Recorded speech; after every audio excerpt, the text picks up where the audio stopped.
So how to create an optimized resume that will get noticed, which is super important. Your resume is the first thing that's going to land you, that interview, right? So super important. So I'm with Jen Narayan, whose career has always been focused on helping people find theirs. She does this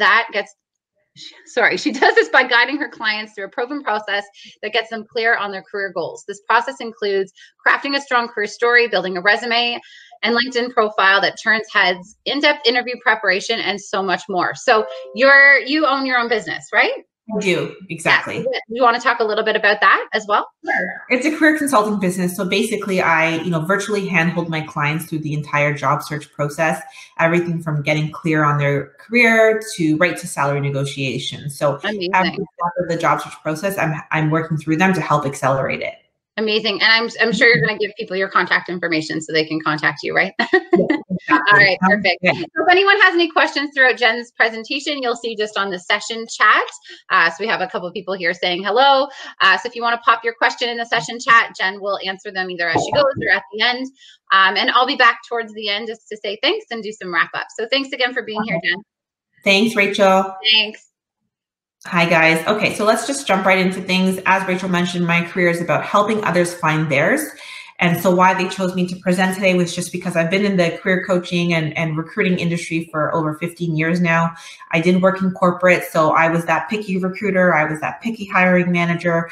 So I know exactly what it takes to make your resume stand out from the crowd. I've implemented 3 applicant tracking systems. So those systems you use to apply for jobs. So I know, again, what it takes to, pass the bots and, just kind of make sure your resume passes every single sniff test. So it actually reaches a hiring manager.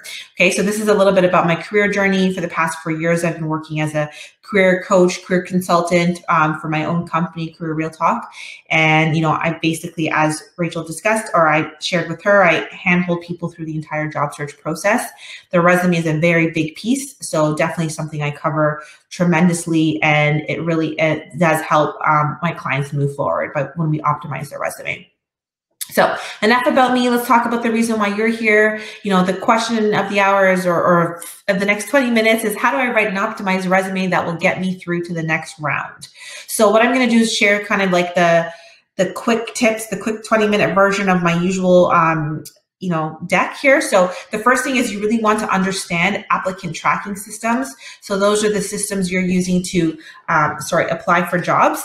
So to understand an applicant tracking system will make sure that your resume passes those blocks, right? So an applicant tracking system helps companies filter through candidates for hiring and recruitment processes. And, basically these are used to filter and, collect thousands of resumes. So we want to make sure yours gets to the top. So we want to think about what are likes and dislikes of these applicant tracking systems. So when you make your resume, I want this to sort of be a checklist for you to make sure you're meeting these requirements. You really want to make sure on your resume, you infuse as many keywords as possible. So what I tell my clients to do is pull up 2 to 3 job descriptions of your target job description and highlight the keywords, highlight the responsibilities, and make sure they are really infused into your resume throughout the entire resume. And the more often you can use keywords, the merrier, right?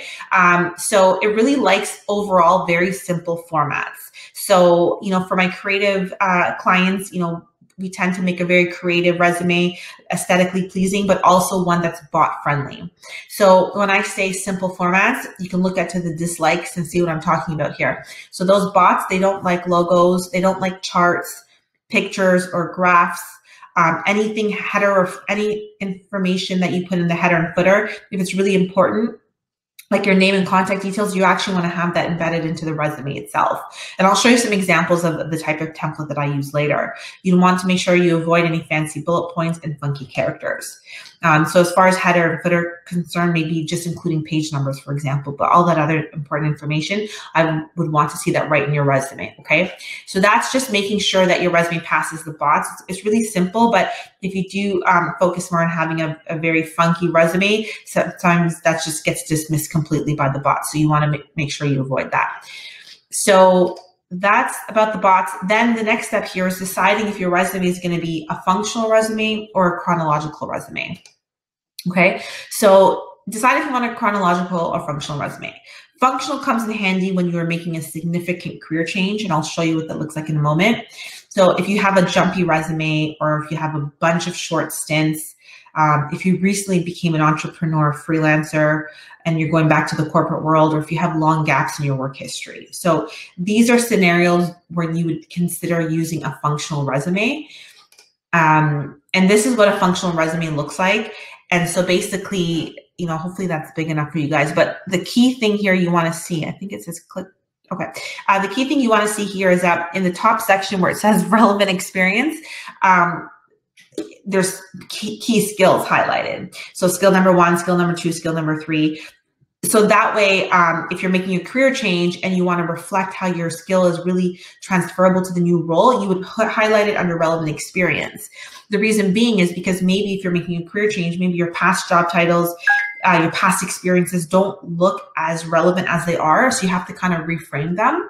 So this is why you'd rather highlight the key skills as opposed to hiding them or baking them within your professional experience. Okay.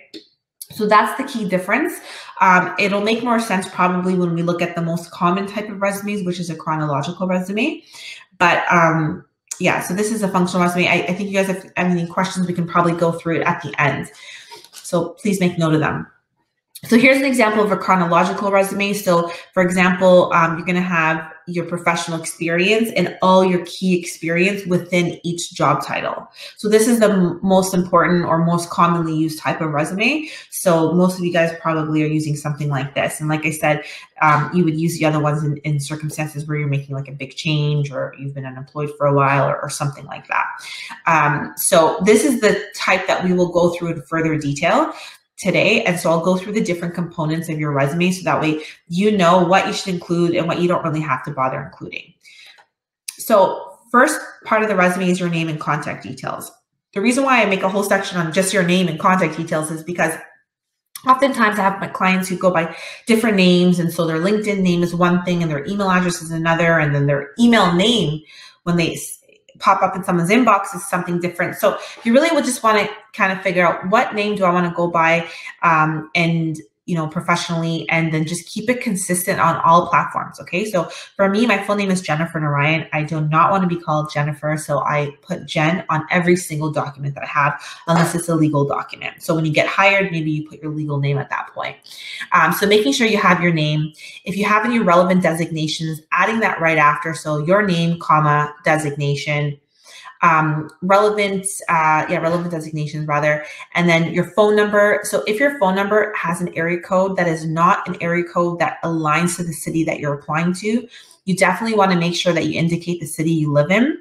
But if you're someone who lives in a city that is like really like 2 hours out from where you're applying to, then sometimes you want to be careful adding the city because you don't want people to like location discriminate or thinking, oh, he or she's too far, or I doubt they're going to move, or make those assumptions. So sometimes you put cities, sometimes you don't. It just really depends. You definitely don't have to put your address.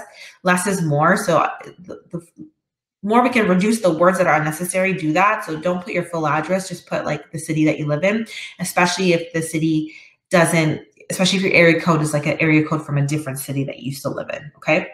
Adding your email address, of course, making sure your email address is professional. So I know these things shouldn't matter, but sometimes they do matter to certain people. So you want to make sure you have like, a Gmail, or maybe a university or college you went to, something like that, as opposed to like Yahoo or Hotmail. Some people will say this shouldn't matter, and I agree, it shouldn't.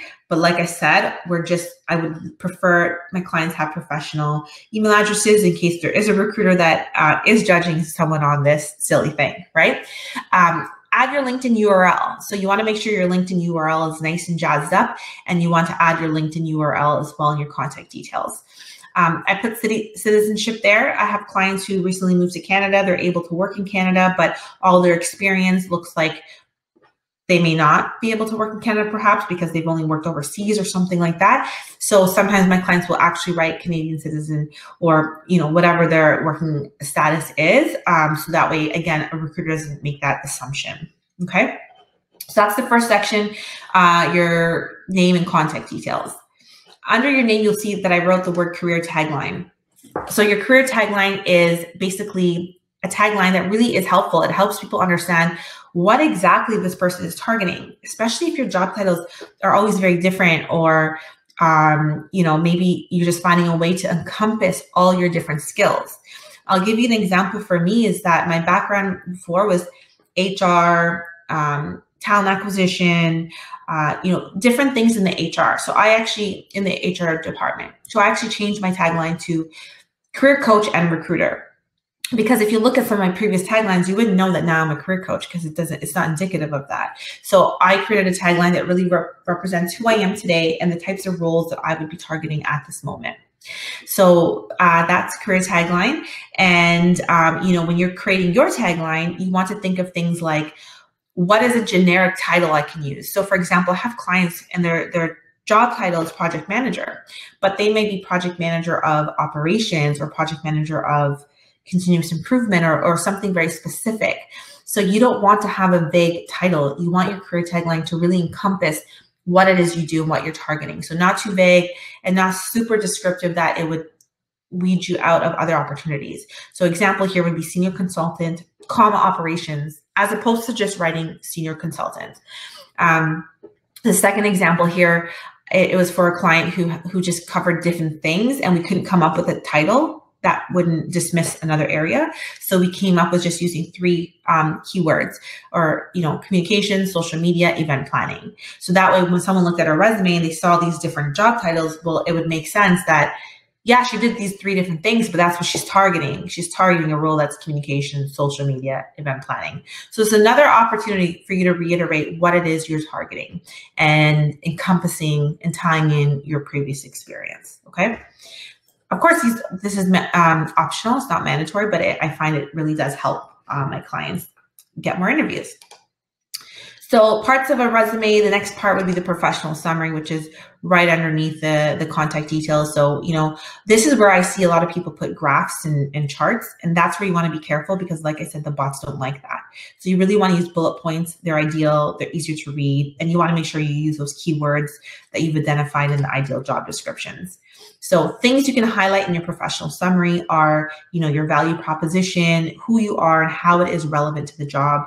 So think back in the day when we would create objective, now seeking a position where, et cetera, et cetera. So we're not doing that per se, but we're kind of just almost like a mini elevator pitch, what it is you do, high level.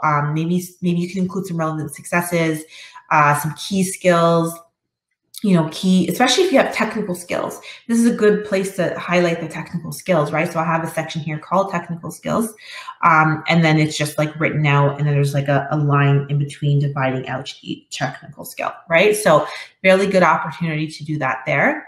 And again, avoiding charts and things like that. So that's professional summary. The next part would be professional or functional experience, depending on what type of resume you chose.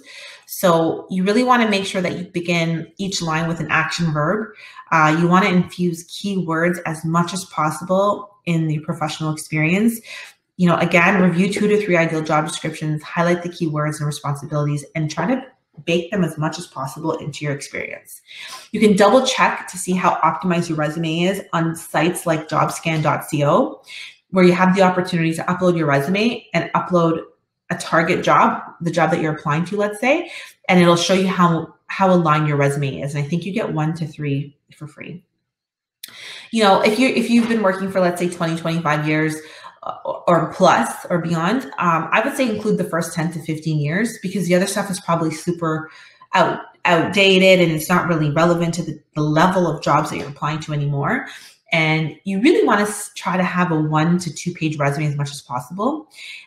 I know some people say certain industries require 3 pages or more, but I've been able to have every single my client get 1 to 2 pages, even if they've convinced me they need 3 or 4. So there's a way to do it, and removing some of your older experience is definitely a way to do that.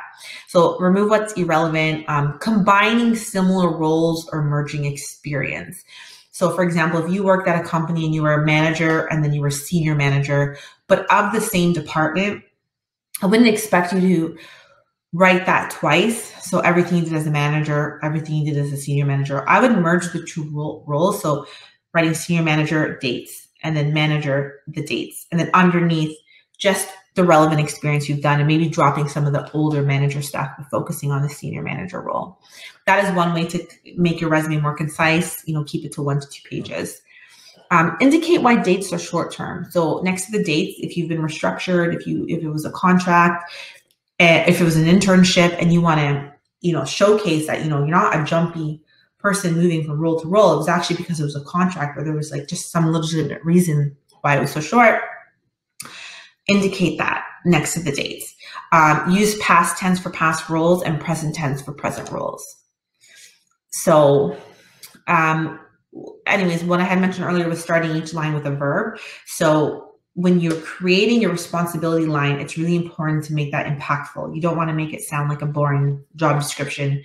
And the way to make it the most impactful is to follow a PAR statement. So PAR is problem, action, results, or you can think of it as project, action, result. Another way to think about it is what I did, how I did it, why I did it, in any order. So don't need to follow the what, how, why in that order. You can rearrange it. So there's different examples here. Designed a comprehensive survey to determine participants' needs. Pioneered digital banking solutions, serving 15 geographies and 18 currencies, resulting in 20% increase in market share. So as much as you can incorporate like a tangible result, the better it is. It's not always possible, but do it where you can. But you'll notice that with all of these, is starting with a verb. Okay, so that's really important. And the professional experience is it's literally the gold mine. That's where you're going to infuse all those keywords. That's where you're going to look at job descriptions, highlight the keywords, infuse them into here. This is where you're going to get ranked the most. When you think about what you're writing here, the content, that's really what's ranking you. What also is really ranking is job title. And I don't know if I'm going to go back. Job title is super important. Okay, so some of my clients, they have a job title that the company uses that is not the industry job title.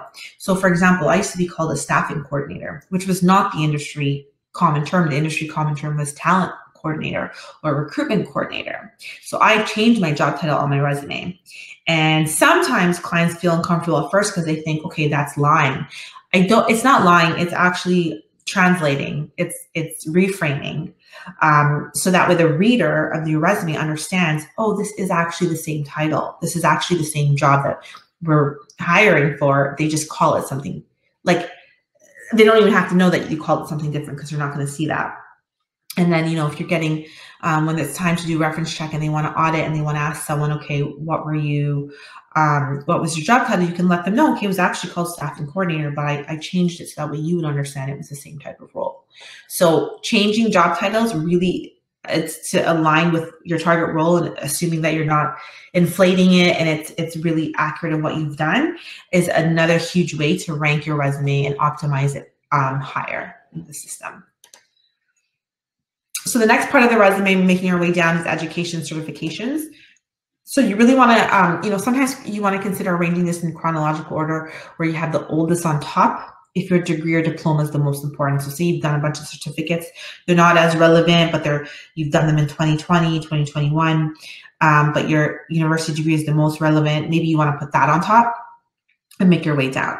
So it just really depends, but you really want to make sure that you're including only what's important. So I don't want to see, your real estate license that you do part-time for your friends and family if you're not in real estate, or your yoga certificate perhaps may not be relevant if you're not in the wellness industry. So really just removing what may be fluff to the role. But, and you don't also have to include dates. Some people ask me I don't want to include dates. I don't want people to know what my age is. So if you're uncomfortable including the dates, then remove the dates. It's not something that you would say it's you have to have it, but be aware that if you don't include it, you might be asked about it. And then you'll have to think about how you want to manage answering that question. Usually it is best to just answer it forthright, but technically people shouldn't really be asking what year you graduated or anything like that. So they might find a sneaky way to ask. So just be mindful of that. The next thing here is the next section would be volunteering. Not everyone has volunteered. And if you haven't volunteered, then you don't have to worry about including that. I think we're running out of time. So I'm just going to say that that's optional. And so is interest. Interest is optional as well, obviously. So it's just an icebreaker if you want to include interest. But parts of the resume really the meat of your experience. You don't want to add anything fluffy. And like I said, most of my clients, I'm able to get it down to even 1 page because we keep it so concise and tight. Recruiters only have, let's say, 20 seconds to review your resume, so they don't want to be flipping through multiple pages. They want to look at your resume, get an idea and feel of who you are in one quick snapshot. And that's why the career tagline really helps a lot as well. Okay, so these are the final things you want to do. Make sure it's 1 to 2 pages. It's error-free. Maybe double check it on JobScan and things like that. So this was really rushed, guys. 20 minutes is not how long I would spend. So if you ever want to find out more about the information that I share with my clients in a more relaxed setting, a little bit more time spent on it, I do have a free workshop. So you just go to careerrealtalk.com and you click on free workshop, and I walk through my 10 modules, and one of them is optimize your resume so you get noticed. So all 10 steps are in here, and you can learn about them in further detail, and it's about 1.5 hours. So that's how you would get to my course. I'm going to see if there is any questions. Okay, Musavir says, interesting points with using Word document formats with APS. I wasn't aware and have been applying with PDF resume formats. Well, I mean, I wouldn't say PDF for sure is like a no. I think usually when you upload a Word document, it actually changes it to PDF anyways. So if it's asking for a PDF, it might still be okay. So I don't want to think that like, okay, you've shot all of that. It's more important just to not have the graphs and the charts. Justin says, hi, is intersection essential to stand out in the resume? Does intersection make a resume groovy if you apply jobs in traditional company? Yeah, I think that if you're applying for a traditional company, they may not appreciate it as much. It's definitely not going to make you not get an interview. So interest is good because I definitely don't want to see anyone write references available on request. So if you have a references available upon request line, you can just swap it out for an interest line. Interest line are sometimes just a nice icebreaker. I know for me as a recruiter, I would sometimes notice something really cool on it and I'd bring it up in an interview. You don't have to have it at all.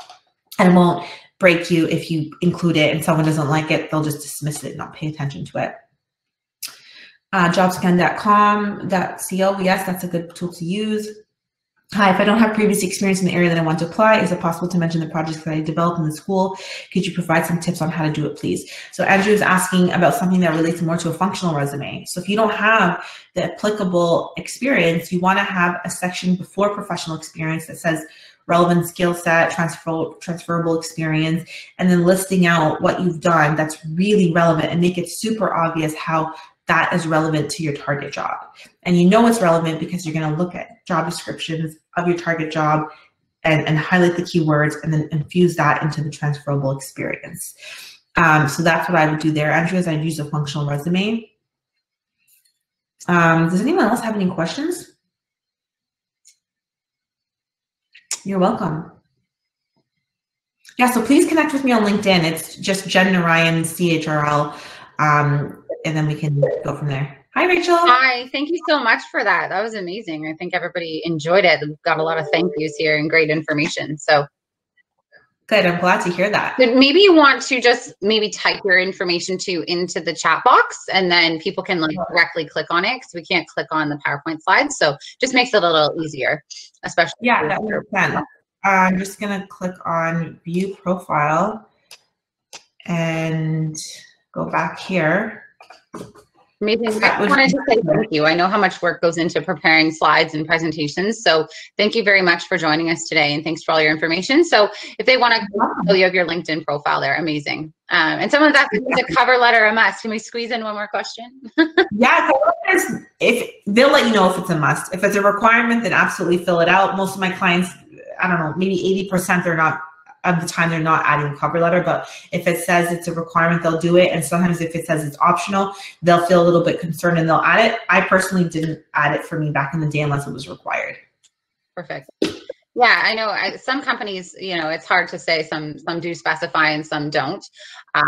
Generally, if I have 2 PDF attachments and I'm reviewing an application, I just open the resume. I don't really open the cover letter too much. So, true story, I've been recruiting for 15 years and I've read 0 cover letters. Yeah, it's true. Sometimes it's, if it's a more communications role, sometimes I'll open them just to see the way that they wrote, you know, about themselves or created paragraphs, because resumes tend to be more bullet points. And I Rachel's point, usually the recruiter who's doing the first initial screen wouldn't read it, but sometimes as it gets higher up to the hiring manager, let's say, they might read it. So if you're shortlisted to the top 4, the hiring manager has time to review your cover letter. So you still have to have a really great cover letter in your back pocket. Right, absolutely, yes.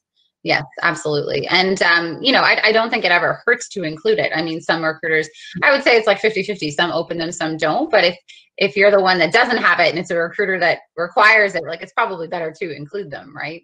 Right. As most of your just said he spends hours writing it, you should have a generic template that you use, and there should be like a few lines that you're tweaking to align to the job. But because you should have somewhat of a targeted job search, it shouldn't be drastically changed. Right. You're going to always state why you're interested in working for that company and how your skill set's relevant, but probably 80% of it would be standardized. For sure. If it's referral, usually not, but they'll let you know if they need one. Justin, that was for Justin. Perfect. Or ATS PDF for resume. Yeah, I think ATS prefers a Word upload, and then it converts it usually to a PDF behind the scenes.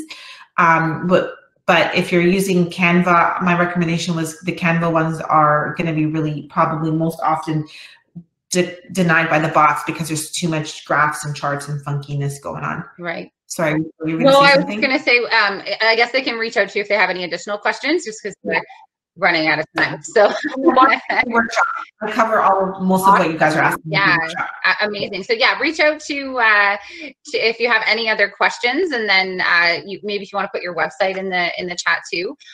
Yeah, thank you so much. We really appreciate you being here today. Thank you so much. Thanks. Okay, bye-bye.